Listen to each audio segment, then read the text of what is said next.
अस्सलाम वालेकुम अज़ीज़ तलबा, मैं हूं अरसलान ज़फ़र अवान। बहुत ही दिलचस्प सबक के साथ देखिएगा मेरा बेटा।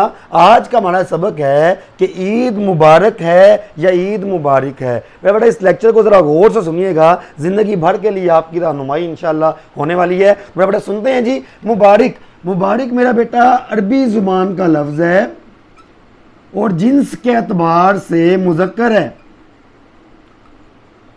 इसी तरह मुबारक, मुबारक भी अरबी ज़ुबान का लफ्ज़ है और जिन्स के एतबार से मुज़क्कर है। इनमें फ़र्क क्या है?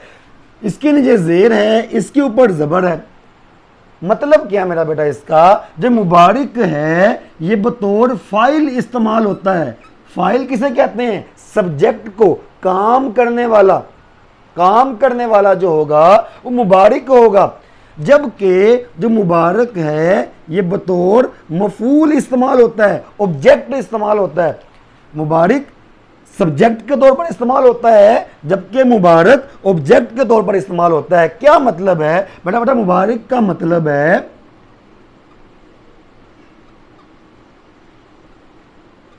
बरकत देने वाला। मुबारक का मतलब है बरकत देने वाला, जबकि मुबारक का मतलब है जिसे बाबरकत बनाया गया हो।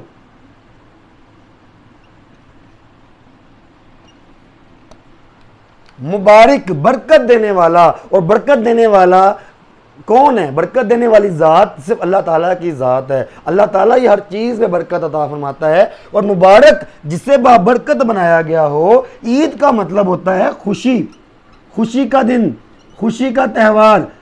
अगर मैं बात करूं खुशी का दिन, तो ईद मुबारक खुशी का दिन क्या बनेगा?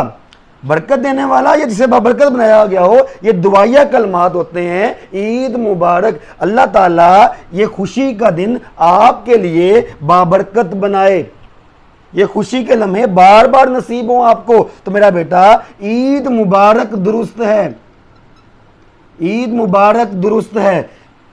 ईद मुबारक नहीं होगा, ईद मुबारक होगा, क्योंकि इसका मतलब है जिसे बाबरकत बनाया गया हो। अल्लाह ताला बरकत देने वाला है, और अल्लाह ताला ये ईद का जो दिन है, ये जो खुशी का दिन है, हमारे लिए बाबरकत बनाए। तो मेरा बेटा मेरी तरफ से भी आप सबको ईद मुबारक। दुआओं में याद रखिएगा, अपना ख्याल रखिएगा। अस्सलाम वालेकुम।